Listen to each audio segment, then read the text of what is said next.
আচ্ছা, আচ্ছা। মাশাআল্লাহ। এই যে এইভাবে মন মানসিকতা নিলে আসসালামু আপনি আলাইকুম ইনকাম স্যার। করতে পারবেন, আমি অসুবিধা রাজু নেই। হ্যাঁ। আহমেদ স্যার, আমি দুবাই থেকে বলতেছি। ইনশাআল্লাহ স্যার। আচ্ছা, আচ্ছা। Thank you sir. আচ্ছা, আলমগীর ভিডিও অন করছেন যে আলমগীর হোসেন মনে হয়। আপনি অন করেন মাইক্রোফোন। আসসালামু আলাইকুম স্যার, আমি রাজু আহমেদ দুবাই থেকে। হ্যাঁ, দুবাই থেকে রাজু আহমেদ, আপনি কি ভিডিও অন করেছেন? জি স্যার, আলহামদুলিল্লাহ। ও আচ্ছা, আচ্ছা, আমি করছেন। স্যার হ্যাঁ। আমার লাইফে অনেকবার চেষ্টা করছি হ্যাঁ, হ্যাঁ, বলেন। এই সোশ্যাল মিডিয়া এবং অনেক কিছুতে চেষ্টা করছি স্যার, জি, কোনো জি। সময় আমি সফল হতে পারি নাই। আচ্ছা, আচ্ছা। আমি চাই স্যার আপনার দ্বারাই আমি লাইফে কিছু করতে চাই, কিছু শিখতে চাই।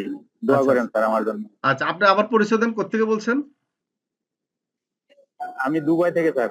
আচ্ছা, দুবাই থেকে। আমার এখন ভালো দেশের বাড়ি লাগতেছে কিনা কুমিল্লা। সেটা বলেন। আপনার কাছে দুবাই। কেমন লাগছে? আলহামদুলিল্লাহ স্যার, আলহামদুলিল্লাহ। ভালো লাগতেছে? আলহামদুলিল্লাহ অনেক ভালো লাগতেছে। আচ্ছা, আচ্ছা, আচ্ছা। Very good. অনেক ভালো। যাক, ভালো লাগছে। এখন মন দিয়ে ক্লাস ইনশাআল্লাহ স্যার, করেন। দোয়া করেন আমার জন্য। আজ দোয়া করব। হ্যাঁ। আচ্ছা, তরিকুল আসসালামু ইসলাম। আলাইকুম। ইনশাআল্লাহ ওয়ালাইকুম স্যার। সালাম। আসসালামু আলাইকুম স্যার। হ্যাঁ, আমি তরিকুল ইসলাম সিঙ্গাপুর বলেন। থেকে বলছি। আচ্ছা, তরিকুল ও ইসলাম বলেন, সরি। এরপর আরেকজন